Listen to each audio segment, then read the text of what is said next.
Welcome to ClearTask. Today, I will show you how to create perfect fillable lines in Microsoft Word for your forms and documents. We will avoid holding down the underline key, which usually ruins your document's formatting. First, open your Microsoft Word document. Type the text you want to appear before the line, such as name or date we use followed by a space. Next, we need to use the ruler. If you do not see the ruler at the top of your page, click on the View tab and check the ruler box. Now, double-click on the lower half of the ruler at the exact point where you want your line to end.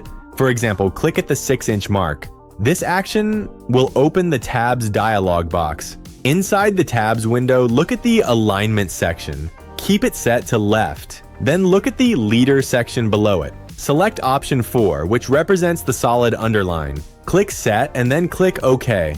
Place your cursor right after your text and simply press the Tab key on your keyboard. A perfectly straight, fillable line will instantly appear.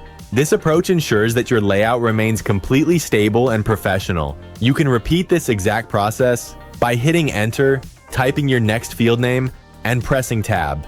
That is all it takes. A clean and reliable way to add fillable lines in Word.